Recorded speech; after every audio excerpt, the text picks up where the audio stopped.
So what we have in here is a raw data. So basically what we're going to do is we are going to clean this one up to make it more manageable and at the same time easy to understand. So first and foremost is we are going to check the full names. So the full names are not in proper form. So what we're going to do is just to right click on the topmost area of the column, then click on insert column to the left to create a new duplicate for it. So first is I'm going to copy this area, place it here. Then afterwards for the names, I'm just going to type equals, then type trim. So the main purpose of trim is to remove the spaces on characters. Then afterwards, of course, since there are capitalizations on some of the words, so I'm going to use proper. So this will give us an idea on how we are going to properly capitalize all the terms or words inside the cells. Then afterwards is we are going to click the target cell, then count the number of opening parentheses versus the number of closing parentheses, then hit your enter key. So there is a suggestion here. So what we're going to do is just to click on the check sign, and there you go. Next thing that we're going to do is just to copy everything else. Control Shift down arrow to copy everything or to select everything downwards. Control C to copy, then right click, then click on paste special, then choose values only. Now from here, since we are not going to need this one anymore, so we're just going to delete the column. Up next is we are going to fix the department area. So as you can see, there are small letters,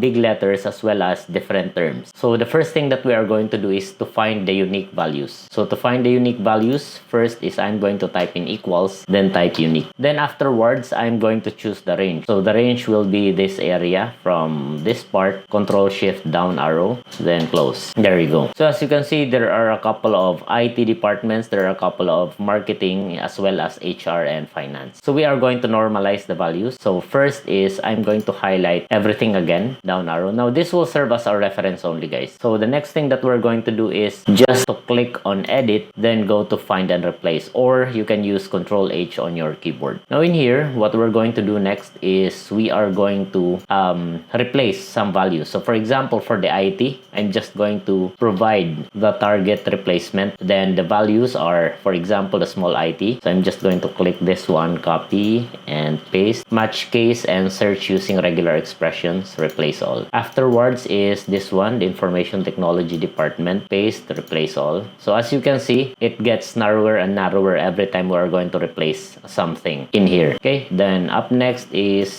we have IT depth. So copy that one, paste, then as well as the others. So we're just going to make this one a little bit faster. So I'm going to do the finance part.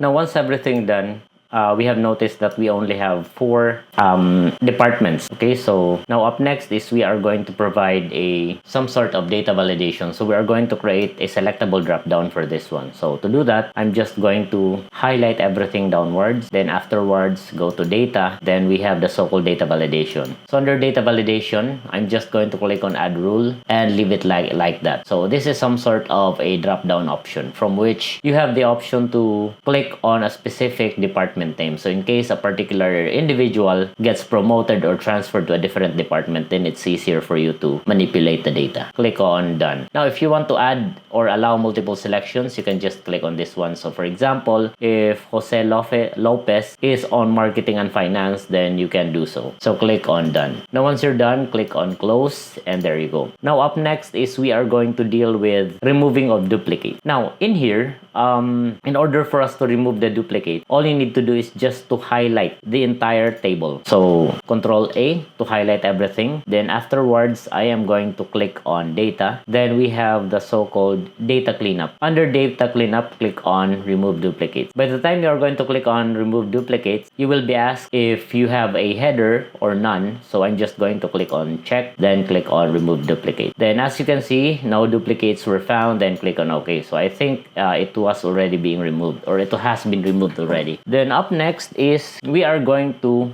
focus on the formatting or the validating of email. So for now, we are going to focus on validation of email. So to do that, I'm going to highlight everything on the email section, Control Shift down arrow a couple of times. There you go. Up next is we are going to click on data, go to data validation, then we are going to add a new rule. So the rule that we are going to use is the so-called text is valid email. Now for this one, I'm going to check this tick box right here, and I'm going to provide a particular message. So I'm just going to use this message, then click on done. Now as you can see, we have noticed that there's some sort of a message that this particular email is an invalid email. So you can provide the correct or valid email if in any case you will be encountering something like this. Now up next is we are going to use the conversion to values for the salary. So to do that, I'm just going to copy this part, then type on equals value.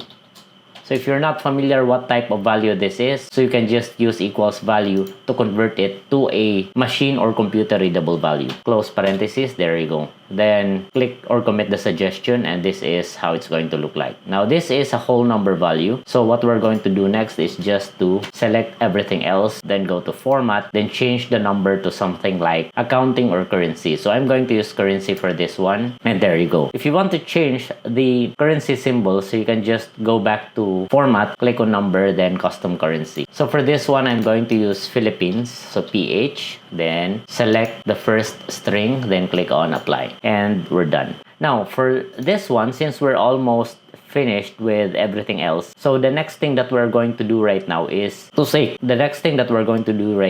just to save our file. So before we're going to save our file, we need to double check if there are instances from which there are double full names or there are duplicates in this area. So to double check, all you need to do is just to select the full names area, then you can go to format, then click on conditional formatting. So under conditional formatting, you can change the format cells if, and I'm going to use custom formula. So the custom formula will be equals count if, then all the columns in column B from starting from B1, and if there is something like there's a value that is greater than 1, then it will provide a color, or it will change its color formatting. So as you can see, there are two instances from which Maria Ong existed. Okay, so what you can do is, let's say for example, Maria Ong is an IT and Maria Ong is also in marketing. So you can just change this part right here to something like IT and marketing. Then once you're done, you can simply remove this area. So just right click and delete row, and there you go. So that is how you are going to clean your data in Google Sheets.